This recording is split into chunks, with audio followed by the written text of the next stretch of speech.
So I'm about to share some exciting news from my friend and colleague, Jason Latas. He is amazing. 30 years. Who has 30 years of human performance coaching? I love that name. His company, Quantum Body, is coming out with this amazing 6-week training. We'll be talking about that. What does it mean to, it's a deep dive into your conscious versus subconscious? Some of us are like, wait, what is the difference? And how do we Yeah, unleash our human potential? As an educator, as young as, well, Jason agrees, right? No matter how old you are, you always are able to unleash your potential if you know yeah, how to, and what thoughts not to believe. How do we even start reprogramming even as young as 4? Like, how does a 4-year old yeah, come with limiting beliefs, Jason, when they're just 4? Because I come across a lot of, no, I can't do that. I do not use my yes. left hand ever. And I just It's want so them to true. draw with it. Yeah, yeah. And it's what I've done really with this series is I've taken 30 years of coaching in everything from biology to neuroplasticity, meditation, brain work, and I've really wrapped it up into things that I've found that are very effective and really taking a closer look at what I like to call the human condition, Hmm. how we are all conditioned from a child to believe certain things. And it's still fascinating to me every single day when I'm working with someone, or especially when I'm speaking to groups, the cognitive dissonance that people get, where even when you show them the science and physics behind certain things, if they were programmed as a child with certain belief systems, they really have a hard time and sometimes can't even accept the truth when it's right in front of them. Hmm. And what's even more interesting and fascinating to me is the perceptual blindness. I'll do slideshows at group events, and some people, they'll have a core belief that's so strong that their brain, their filter, really, because we see light and frequency and then we filter it. We learned that in school, right? And Hmm. our brain interprets it. But what they don't tell you in school is your thoughts, feelings, and emotions come in, and what you were taught as a child to believe what's possible and what's not possible. It also filters it through that filter. Hmm. And so your brain will literally blind you and deafen you to certain things around you and not let you see or hear certain things that aren't within your core belief system. And it's still fascinating to me. As many times as I've done it, I've shown police officers certain videos and said, okay, and these are people that are trained, right, to observe and observe the details. And I've showed them certain videos and they literally didn't see the elephant in the room.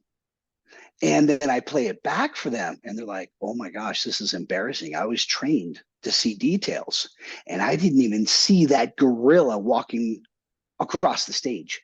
And it's really amazing. So really, I am fascinated by the human condition and how we're programmed as a child, because as a child we're really operating, if we're to use loosely use the three brain idea of, we've got a lower brain and middle brain Hmm. and then a higher executive center that doesn't really come online until we're in our usually mid 20s, right? Our cortex, especially our frontal cortex. And we're programmed in that lower and middle brain without the ability to discern, because that's what the Hmm. cortex is for proper discernment. Well, children believe almost anything that an adult that they trust tells them, and then they program it into their lifing program in their brain and their heart, and they will run their life by those rules until they learn something different and decide to be different. And that's, like I said, that's what I call the human condition. We're programmed as a child, and we'll run our lives that way until we learn something different. The challenge is our brain is also programmed in that lower and middle brain, so it doesn't let everything in.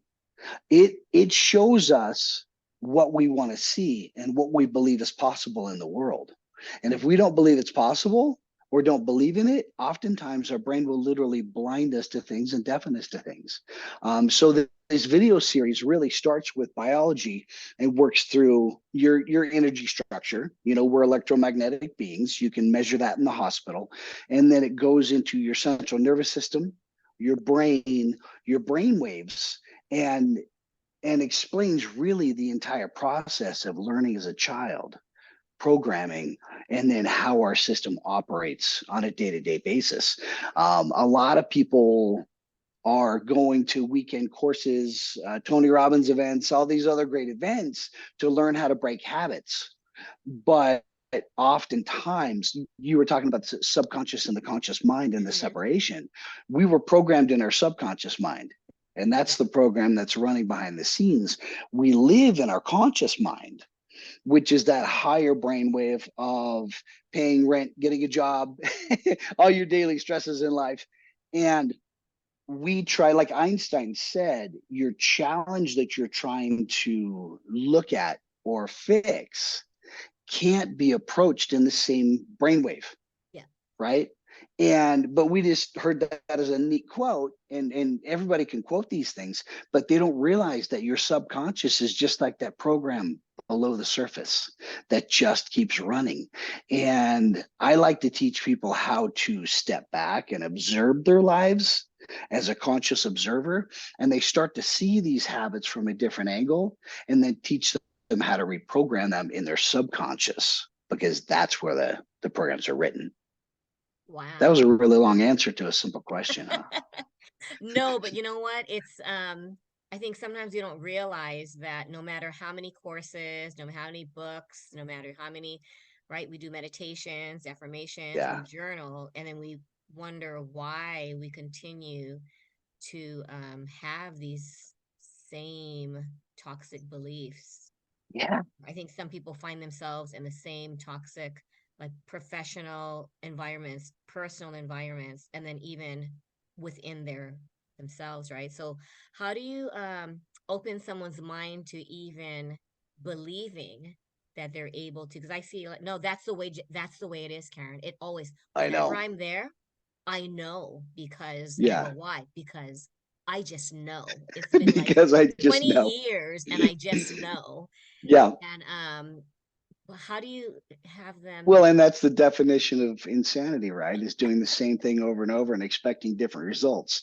And you know what? To answer that, I start slow.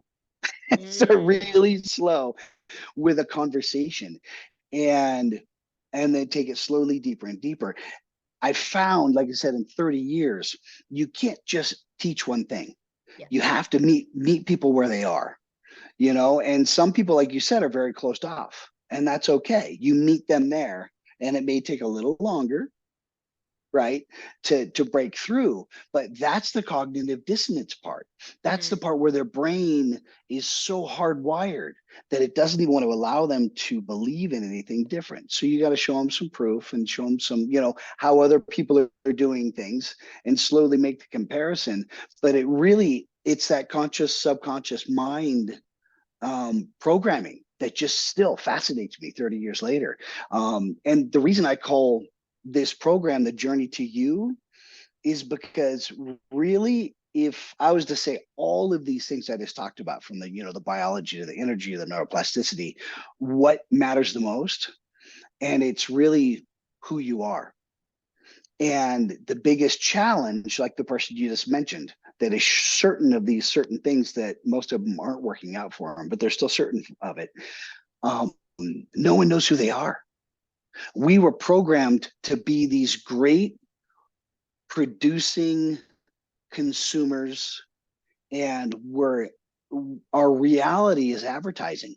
Hmm. I don't know how many ads, thousands of ads a day, and even the news. And we just start to believe these things, and we slowly program that conscious brain. And honestly, we don't even know who we are.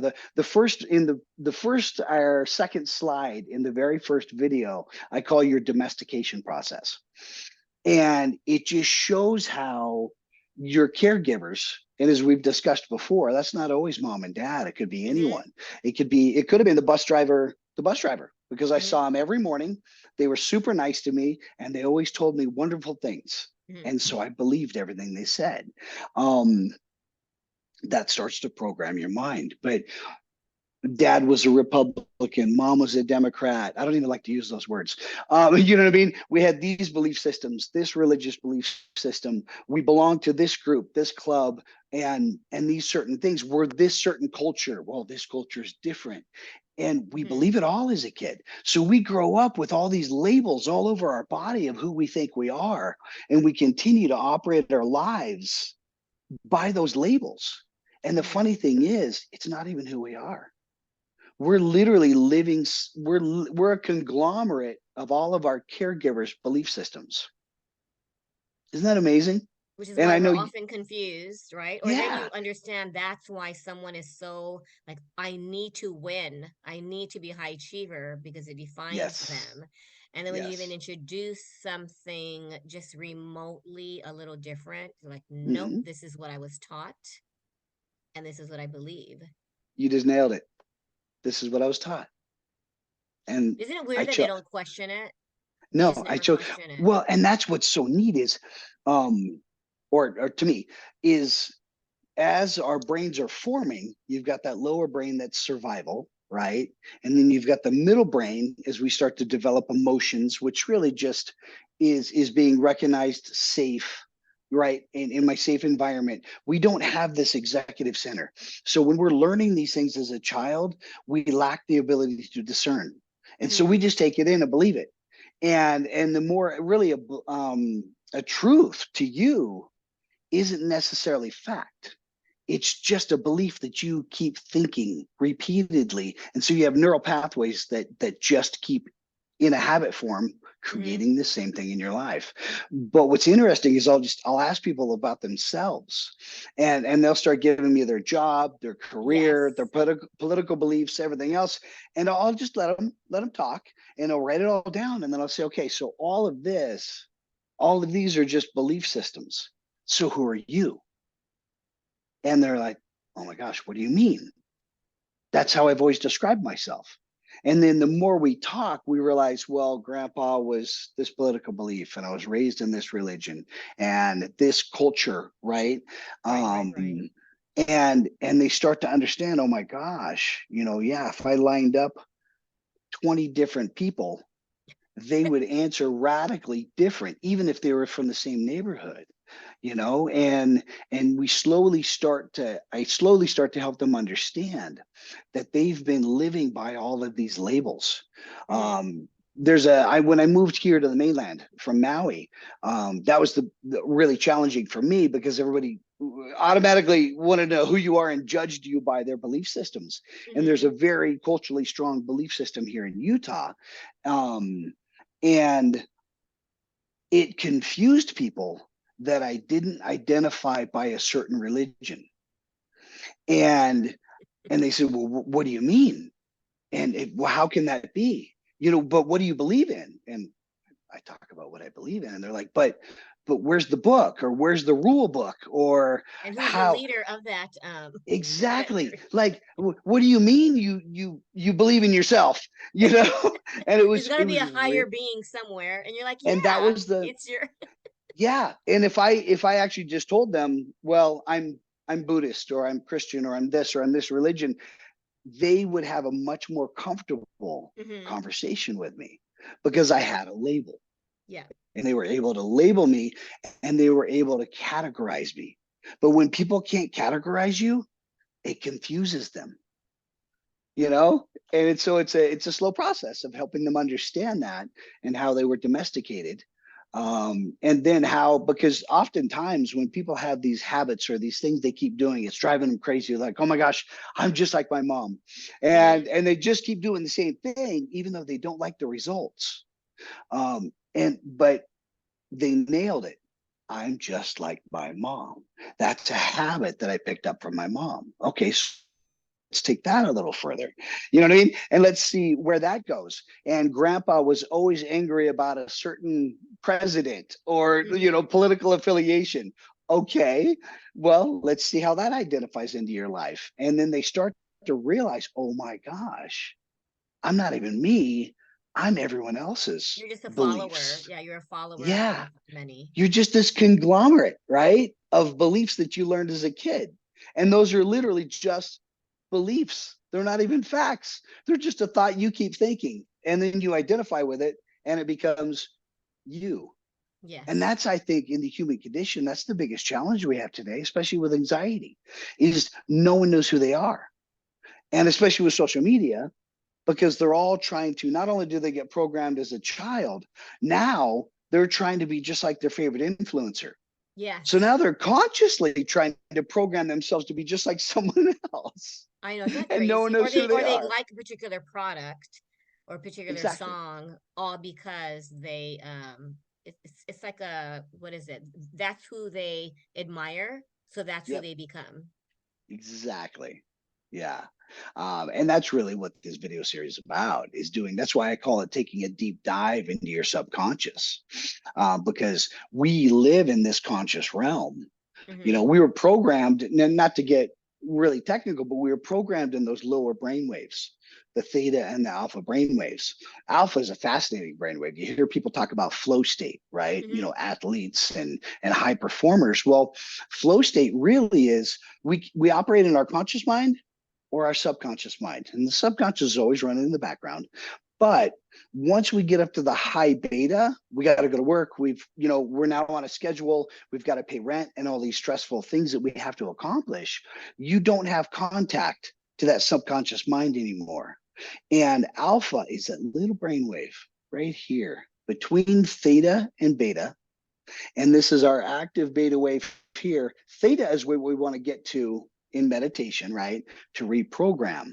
But what people don't talk about, and they're starting to now, is that little thin brainwave called alpha.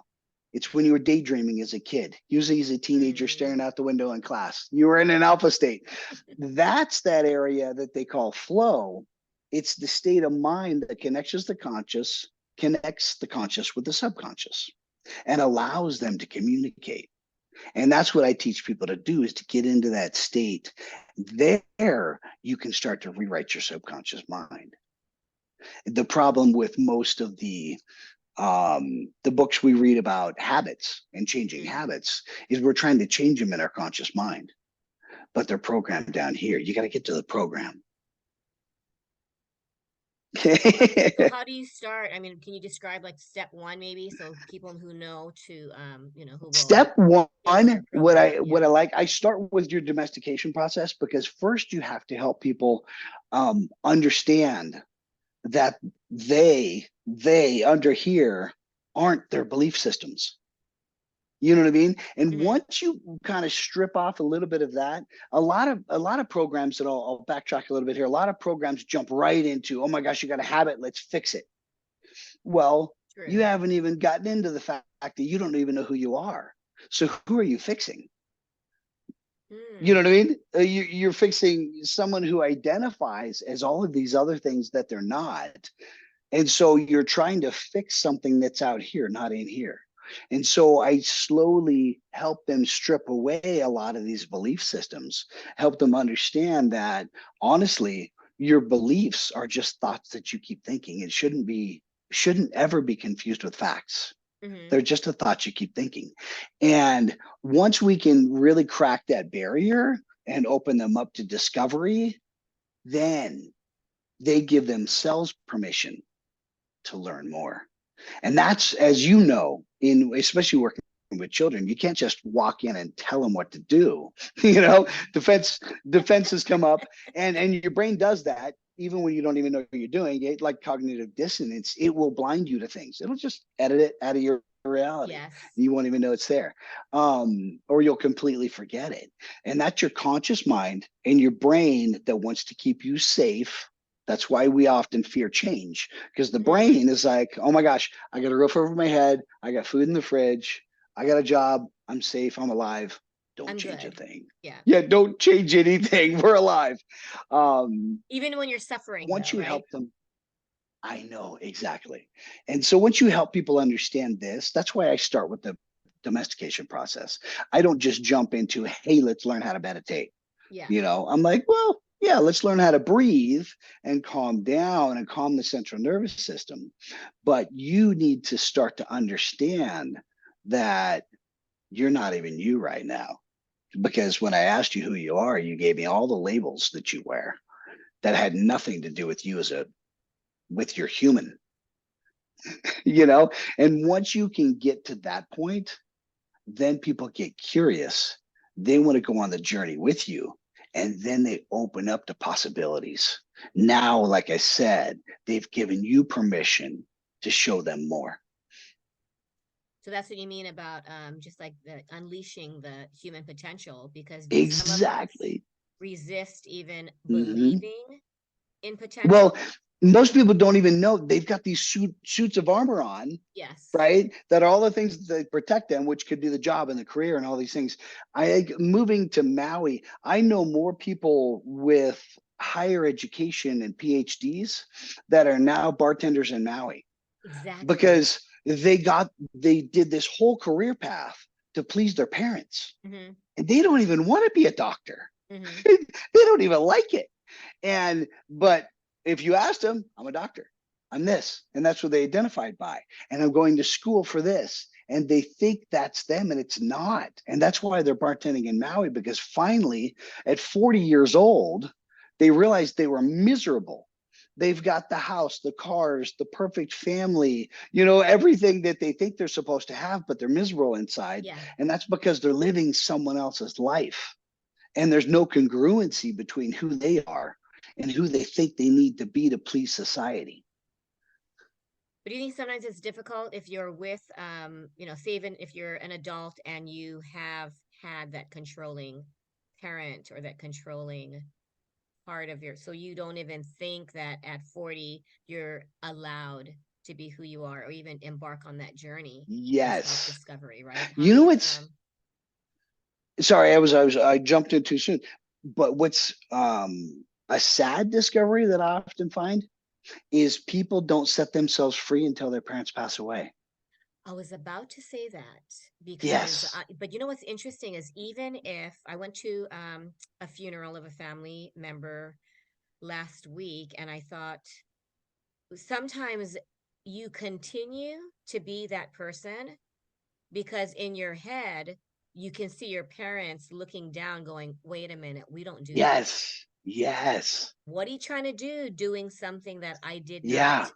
Yeah. So that legacy, do you think sometimes that haunts them where they are so pushed to do something that is their authentic self Yeah. to bring them happiness, but that resistance Yeah. prevents them from pursuing it? Absolutely. Because they were programmed as a child. And that program, it's like, and I told you just before you started, I just bought a new computer, right? And I was having a hard time setting it up for this interview. And this new computer has a different program than my old computer. And that's how we are. It was Mm-hmm. programmed when it was born, right? And no matter how hard I type on this, and no matter how many seminars I go to, and I try to make it do something different, it's not going to do it. You have Great to get analogy. you have to reprogram it. You have to get into the motherboard and reprogram it. And it's the same with humans.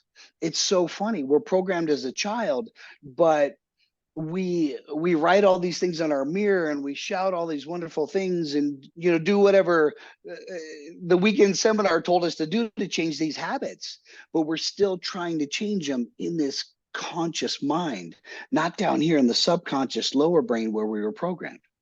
And that's and I have people ask me all the time. They just want to jump right in and learn the neuroplasticity and the energy and the meditation. And once they watch the first video, I actually had a woman that's in her 60s write me an amazing email the other day, and she said, "Oh my gosh," she goes, "I was so excited for all of these things, Hmm. but after the first video, I I realized I'm not even who I think I am." And I started Wow. realizing all these things, and she's literally she called me later and tears. She had to just stop and breathe because she's like, "Oh my gosh, all these years I've been trying to please my parents. They haven't even been on earth for the past 20 years, Yeah. and I'm still trying to please them." And I got that call. I got called out. Oh my gosh, when I was probably in my mid 30s in Maui, I had that adventure company, Hmm. and we were thriving, and I was working. And in my mind, in my conscious mind, I was doing everything I was supposed to do, right, to be successful in America and have the American dream. And someone called me out that knew me from my childhood, and they're like, "You're still trying to please your dad, aren't you?" And I'm like, "Oh my gosh." Yeah, and there was my sign right there. And that helped me tremendously, because we look outside for all the answers. Yeah. We don't look inside. And oftentimes we look harder outside so we don't have to look inside. And we put on a thicker suit of armor, which is, instead of figuring this out, I go back to school and I get my PhD and I get, Hmm. the masters and this and that. And then other And programs, right? Other because I programs, think other if I have seminars. more of that, or a Yes. bigger house and a nicer car, Yeah. that's going to make me successful and happy. And they're still miserable because they haven't looked in the mirror. And that's the hardest thing to do sometimes, is the mirror work, is actually look inside. And that's why I start with your domestication process, because once you understand that or get a handle of it, you start to look inside and say, oh my gosh, okay, I get it. I'm not all these things. That's why this multi-million dollar home isn't giving me all the pleasure I thought it would. It's a thing, you know? That's enlightening though, because sometimes it's frustration after frustration. And you think, I've achieved every goal. Why Yeah. am I not happy? Especially when you're Well, that high achiever yeah. mode where you just, you check the boxes and then you Hmm. do this next thing. My mom had her list in Japanese. My dad had his list in his military Air Force. And I thought, wow, I really needed to stop this forever, because the to-do list never ends.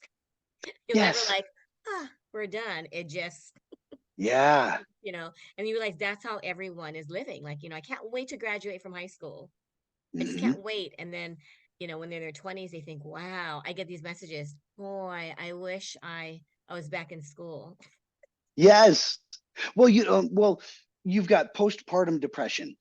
A lot of these things we hear about, post this depression, post that depression. Yeah. I actually, and it's a funny story. I don't tell this all the time, but it just popped up in Maui when I ran my first marathon. It was the Honolulu Marathon. I was so Oh. excited. I trained like crazy, and I was a trainer at the time, but I didn't understand post event depression.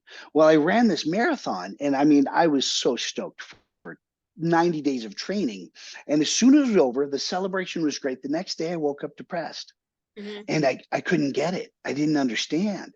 But the event I had been planning on all this time was over.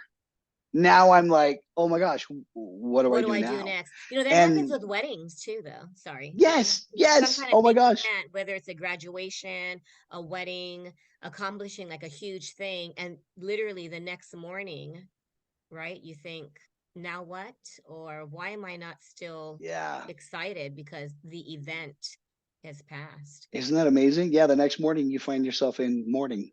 Yeah. That's a great quote right there. Yeah, it's We're in wild. mourning. But it's just, like I said, it's because we live our life by gathering more things, doing more things. And oftentimes, a lot of these, especially as we build our career and our family and our business and bigger and bigger and bigger, and it never seems to be enough. Yeah. Well, yeah, because what's going to satisfy you is in here. It's the little boy inside that's still confused, the little girl inside that's still confused, that you need to speak with. And I do some really fun. You may have done some of them, but working with your inner child. I was going to say that And inner child healing is yeah, is becoming more I think a lot of people are curious about it because they're yeah, realizing when you say, yeah, but when I was 6 or when I was 5, and you realize, hmm, wow, yeah, you know. yeah, that can be some really profound work. Some of the toughest people that I've coached, and in 30 years, I've got a fairly long client list, but are really high performers.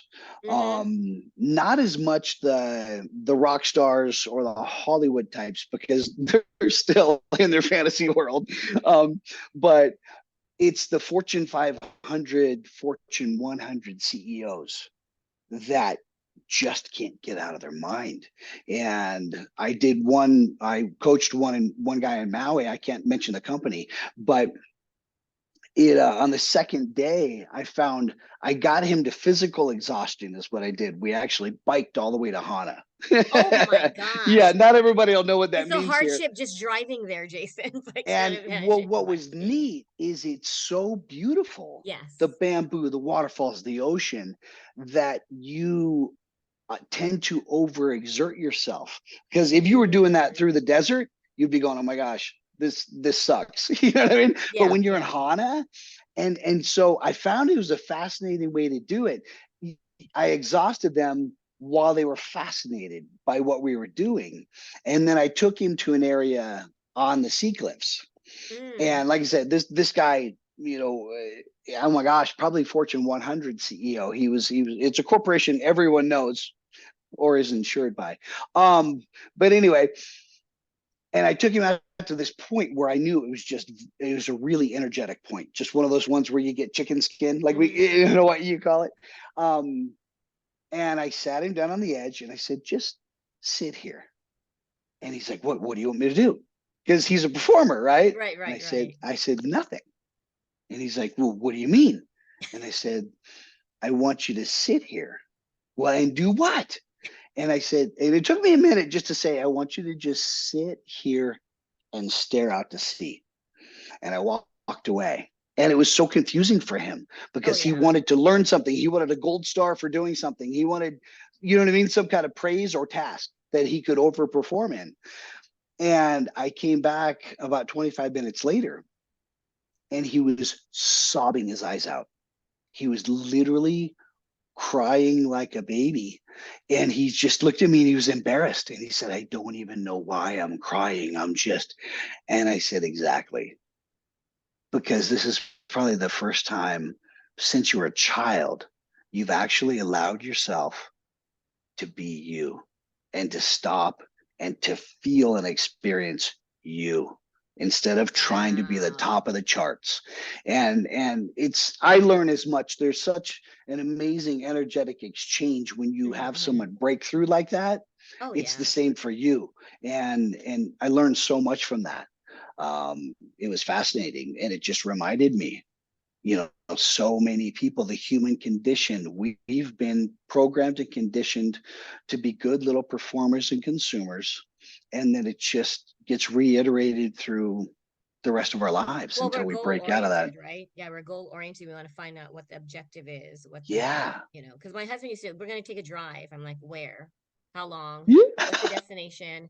He'd be like, wherever the truck goes. What do you mean, wherever the truck goes? I love that. We're just going to go. And my daughters would be like, but where are we going to stop?